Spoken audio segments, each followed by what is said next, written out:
कमला देवी बार बार खुश होकर कह रही थी, आज मेरे बेटे की शादी है, कोई कमी नहीं रहनी चाहिए। घर की बड़ी बहू सविता रसोई में खड़ी सबके लिए चाय और नाश्ता बना रही थी, लेकिन उसके चेहरे पर बाकी लोगों जैसी खुशी नहीं थी। वह काम तो कर रही थी, लेकिन मन कहीं और था। पिछले कुछ दिनों से उसने अंकित के व्यवहार में अजीब बदलाव देखा था। वह बार बार मोबाइल लेकर अलग जगह चला जाता था, धीरे धीरे बात करता और किसी के आते ही फोन बंद कर देता। पहले सविता ने ध्यान नहीं दिया, उसने सोचा शायद किसी दोस्त से बात करता होगा, लेकिन एक रात सब सो चुके थे। सविता पानी लेने के लिए उठी तो उसने छत पर हल्की सी आवाज सुनी। वह धीरे से ऊपर गई, वहां अंकित मोबाइल पर बात कर रहा था। उसकी आवाज धीमी थी लेकिन शब्द साफ सुनाई दे रहे थे। तुम टेंशन मत लो, शादी तो बस घर वालों के दबाव में कर रहा हूँ। दूसरी तरफ से लड़की की आवाज आई, लेकिन तुमने कहा था तुम मुझसे शादी करोगे। अंकित बोला, देखो अभी शादी हो जाने दो, बाद में सब संभाल लेंगे। ये सुनकर सविता के कदम वहीं रुक गए। उसका दिल जोर से धड़कने लगा। उसे समझ आ गया कि अंकित किसी और लड़की के साथ भी रिश्ता चला रहा है। उस रात सविता सो नहीं पाई, बार बार उसके दिमाग में वही बात घूमती रही, क्या एक ऐसी शादी होने दे जहां दूल्हा ही ईमानदार नहीं है। लेकिन दूसरी तरफ ये भी सच था कि अगर उसने कुछ कहा तो घर में बड़ा झगड़ा हो सकता था।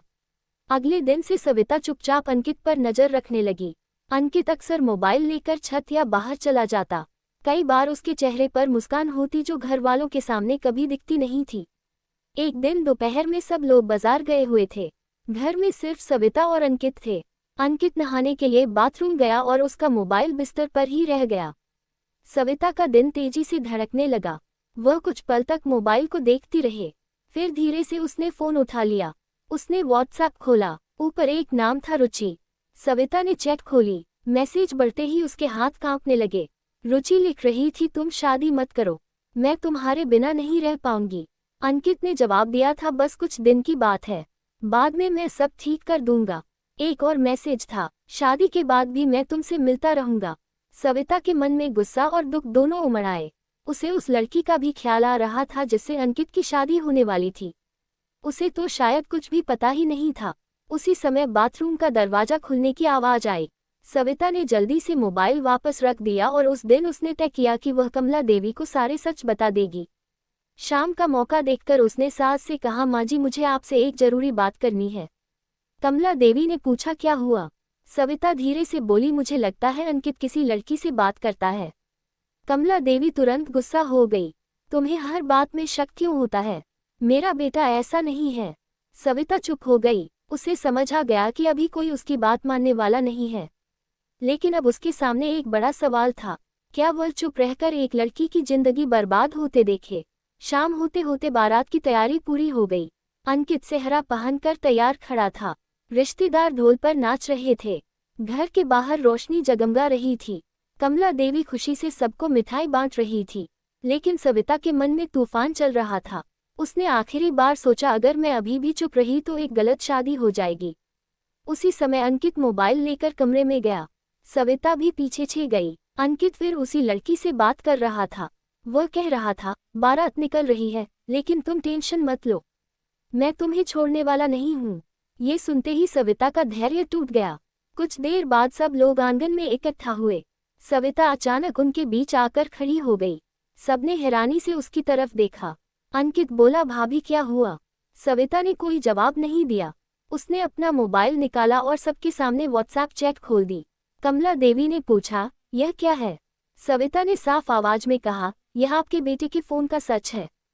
पूरा आंगन एकदम शांत हो गया। रिश्तेदार भी चुप हो गए। अंकित घबरा गया, भाभी आप गलत समझ रही हैं। सविता ने तुरंत एक वॉइस रिकॉर्डिंग चला दी, जो उसने अंकित के फोन से लिया था। रिकॉर्डिंग में अंकित की आवाज साफ सुनाई दे रही थी, शादी के बाद भी मैं तुमसे मिलता रहूंगा।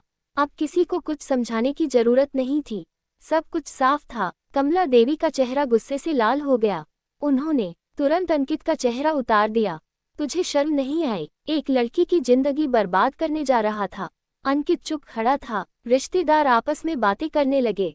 कुछ देर बाद कमला देवी ने गुस्से में कहा, आज यह शादी नहीं होगी। भूल बंद हो गया। बारात रुक गई। अंकित ने धीरे से कहा, मुझसे गलती हो गई, लेकिन इस बार कोई उसकी बात सुनने को तैयार नहीं था। सविता चुपचाप खड़ी थी। कमला देवी उसके पास आए और बोली, अगर तुम सच सामने नहीं लाती तो हम बहुत बड़ी गलती कर देते।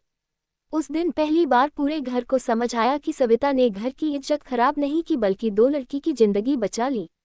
और उसी दिन फैसला हो गया कि जब तक अंकित अपनी गलती नहीं समझेगा और खुद को नहीं बदलेगा उसकी शादी की बात भी नहीं होगी। अगर कहानी दिल को छू गई हो तो लाइक, शेयर और सब्सक्राइब जरूर करें। धन्यवाद।